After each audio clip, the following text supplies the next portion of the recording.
The Nazis. Led by Adolf Hitler, they were the greatest evil the world has ever known. In just 10 years, Hitler took Germany from crushing depression to world domination. But did he do it alone? Adolf Hitler and the Nazi Party was bent on gaining the highest level of technology they could. Did the Nazis have access to alien technology? And did they use it to transform their army into a strike force of unprecedented power? Did this relationship stop there, or was it just part of a much bigger strategic alliance? Join us as shocking reports of Nazi dealings with alien beings are unsealed. A global effort has begun. Secret files hidden from the public for decades, detailing every UFO account, are now available to the public. We are about to uncover the truth behind these classified documents. Find out what the government doesn't want you to know. Unsealed. Alien Files. Exposing the biggest secret on planet Earth. Greifswald, Germany, August 14th, 1990. Thousands watch in astonishment as a strange formation of 7 lights appears in the night sky over the Baltic Sea. They hover in place for a full 30 minutes, giving ample opportunity for onlookers to capture compelling video evidence of the incident. Later, German UFO researchers will use 5 of these videos to pinpoint the formation's exact position, not far from the Greifswald nuclear power plant. Some see this as cause for concern. Others, however, note the formation's proximity to another landmark, one that no longer appears on the map, but instills a far greater fear than any nuclear reactor. Peenemünde, the infamous construction site of the V-2 rocket. During the late stages of the Second World War, the Nazis launched more than 3,000 of the technologically advanced missiles against the Allies, raining a new kind of death on victims below. The V-2 represented an unprecedented leap in weapons technology, one many believe was too great to be explained by any earthly means. Today, many ufologists are convinced the Nazis received assistance from extraterrestrial beings, but the exact nature of this relationship has so far remained a mystery. The Nazi-alien connection can be traced back to the ultra-secret Vril Society in the days following the First World War. Its members were fanatical followers of 19th century author Edward Bulwer Lytton and his novel, Vril, The Power of the Coming Race. In it, the author describes a race of ethereal beings living in an underground utopia forged by their ability to wield a mystical power known as the Vril. Even the book was a work of fiction. There were a group of people that followed the story, that believed it to be true, that thought the Vril actually existed, that this otherworldly power source could be tapped. Society members, including Heinrich Himmler and Rudolf Hess, believe the ancient Aryans possess similar powers, drawn from a mysterious black sun hidden behind our own. The society really believed in the black sun. That was one reason why, when the Nazis were developing their uniforms for the elite SS and the black trench coats that were worn by the German secret police, that was why they were all black. And the swastika was black, and it became a black symbol, because it was tapping into the power of the black sun. Hitler himself is rumored to have joined the society in 1919. But the Vril Society will remain a closely guarded secret throughout the rest of his rise to power, until an unexpected event will force them out of the shadows. Unsealed case file. The Nazi Roswell. Freiburg, Germany, summer 1936.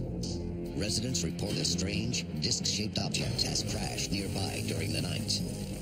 Elite SS troops are on the scene within the hour. There, they allegedly find not only wreckage, but also the bodies of the craft's alien crew, including one survivor. The extraterrestrials are quickly whisked away along with the debris. From Freiburg, this strange cargo is taken to Wewelsburg Castle. It's the spiritual heart of Nazi Germany, lavishly decorated with the symbols of Nazism, including the Black Sun. There, it is reportedly delivered into the care of the fanatical scientist Hans Kammler, who years later will oversee the development of the V-2 rocket. In the meantime, Kammler is alleged to have devoted himself to the study of the UFOs technology, with the intention of using it to develop a Nazi superweapon. Coming up, we investigate reports that Nazi scientists created a weapon that would not only conquer the world, but all of time itself. This is Unsealed Alien Files, exposing the biggest secret on planet Earth. Welcome back to Unsealed Alien Files. Many leading ufologists believe that Nazi Germany engaged in a secret program to use technology recovered from a crashed UFO to build a new generation of superweapons. Some believe it was a flying saucer propelled by an anti-gravity drive. But there is another, even more shocking theory. Kecksburg, Pennsylvania, December 9th, 1965. Residents report a strange, bell-shaped object streaking across the sky.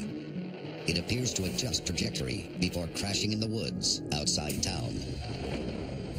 When they gathered, what they noticed was that almost instantly a group, a unit of American soldiers who wore no insignia and came with a flatbed truck were there to retrieve this object and take it away. People were warned, keep your mouth shut. Don't talk about this. The Army quickly loads the object onto a truck and transports it from the site. Also seen among the recovery team that evening are personnel wearing the NASA insignia, but no explanation is ever given regarding their presence. In the years that follow, details of the Kecksburg object are leaked to the public. And to the amazement of many, they match the reported description of the most infamous and potentially deadly piece of missing Nazi technology of the Second World War. Unsealed case file. Die Glocke. 1997. Investigative journalist Igor Witkowski obtains a series of transcripts from the interrogation of former SS officer Jakob Sporenberg. In them, he describes a highly classified Nazi weapons development project from the Second World War. Its codename, Die Glocke. English translation, the Bell. According to Sporenberg, Die Glocke was reportedly a metallic object, approximately 9 feet in diameter and 12 to 15 feet tall. In operation, a powerful electrical pulse caused 2 counter-rotating cylinders to circulate a purplish viscous metal substance similar to mercury, codename Serum 525. According to the former SS man, this substance was likely radioactive, as test runs of the device were known to have deadly effects on any bystanders. There are quite a few theories about what Die Glocke, or the Nazi bell, actually was. One of the most prevalent theories is that it was an anti-gravitational craft. Obviously, a piece of technology like that would alter the war. Anti-gravity technology would have freed German fighter aircraft from the speed and maneuverability limitations of conventional planes, giving them supremacy in the sky. But this isn't the only theory regarding Die Glocke. Some cite an even more terrifying possibility. What Die Glocke could possibly be is a piece of technology utilized for time travel. And the reason many theorists have come forward with this idea is that it all indicates that whatever this object was, whatever Die Glocke was, the Nazi bell, it could be utilized for time travel, and that in itself would ultimately be the Wunderwaffe of the Nazi Party. Did the Nazis really invent a time machine using alien technology recovered from a flying saucer? And did it work? Shortly after the war, the United States undertakes Operation Paperclip, a program offering asylum to top Nazi scientists in return for their help in weapons development projects and America's newly established space program. Among them was a man who would appear at the Kecksburg crash site nearly 20 years later. What were the Americans doing, and what were NASA personnel doing to recover this object? The person in Germany in charge of the Glocke was an SS colonel by the name of Kurt Debus. He disappeared too, but he turned up in America under Operation Paperclip, where he became one of the directors of NASA. Was Die Glocke a time machine? And was the Kecksburg incident the result of a test run of Die Glocke from some 2 decades earlier? Coming up, we investigate the shocking account of a secret Nazi alien base in Antarctica and the battle to control it. This is Unsealed Alien Files, exposing the biggest secret on planet Earth. Welcome back to Unsealed Alien Files. Reports suggest that a UFO crashed in Germany in 1936 and that the Nazis may have used this technology to build a time machine, one that may have crashed in the Pennsylvania woods in 1965. But did they achieve this on their own, or did they have alien assistance, as many attest? A possible answer would come decades later, and from an unexpected source. 1991. The Soviet Union falls.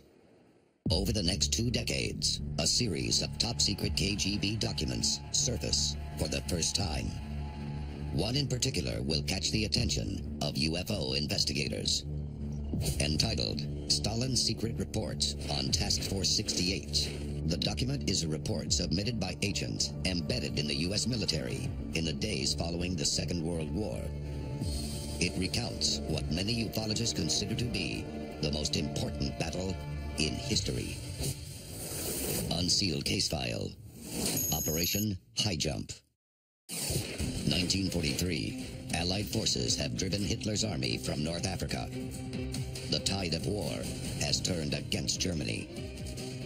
But according to Admiral Donitz, head of the German Navy, the public need not fear for Hitler's safety. His submarine fleet has constructed a secret fortress in a distant corner of the world he describes as Shangri-La.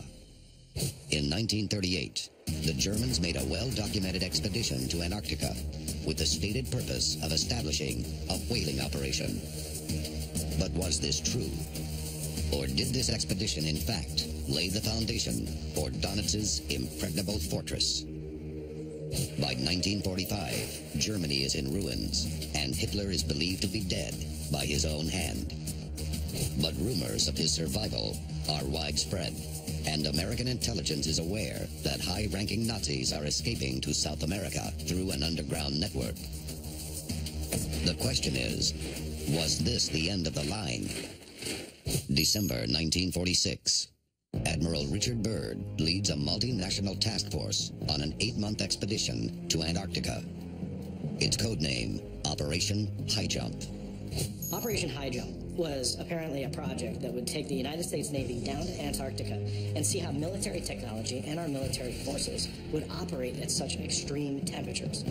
Now, what was their true reason? Was it to operate this technology to see how it would function in such cold weather and extreme environments, or were they looking for something else? Publicly, the mission's objective is to establish a research station and to test the fleet's ability to operate in polar conditions. But according to the KGB, High Jump's real goal is to destroy the remnants of a secret Nazi base and lay claim to the frozen continent. Approaching Antarctica, the fleet is allegedly surprised by enormous UFOs rising from the depths of the Southern Ocean. A battle ensues, during which the aliens down a number of Allied aircraft and sink at least one ship before vanishing. The attack appears to be a warning not to proceed any further, but Byrd refuses to bend to the aliens' will. It's the first of a series of reported encounters with UFOs. Undaunted, Byrd orders the fleet to sail on. Arriving at the reported location of the Nazi base, Byrd and his task force instead find the gaping entrance to a seemingly endless cave. Byrd orders a squadron of aircraft to scout the area. It isn't long before their worst fears are realized. This was a wide enough entrance where the planes flew in fighter formation. They were attacked by flying saucers. Most of them were shot down. Byrd was actually captured, and he was told, "We will let you go. You go back to your leaders, and you say you found nothing." Returning home, Byrd makes no mention of any battles or alien encounters. But he does offer an ominous warning that the world must be ever vigilant to the possibility of attack from the polar regions. What did Admiral Byrd encounter during Operation Highjump? Was it really a secret Nazi alien base? And what has become of weapons like the Glocke, alleged to have been built with alien technology? Coming up, we reveal the final shocking truth behind the enduring mystery of Nazi UFOs and what it means for the future of the human race. This is Unsealed, Alien Files, exposing the biggest secret on planet Earth.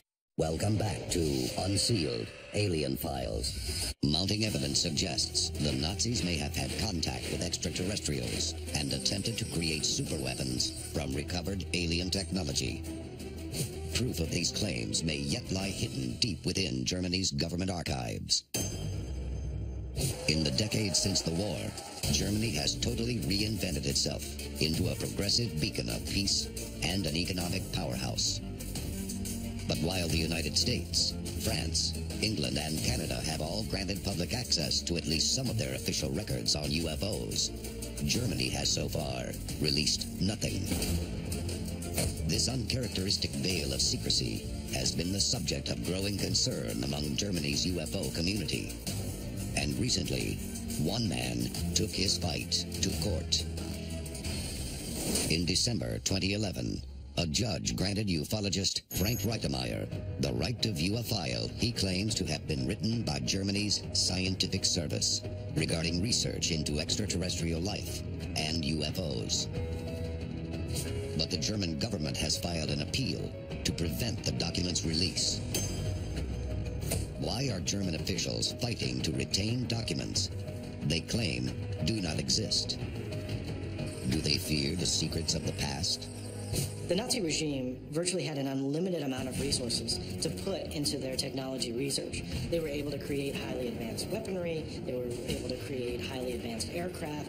Really, their resources were unlimited when it came to this. I think there's no doubt that their ability came from just having that unlimited amount of resources to take their technology to the next level.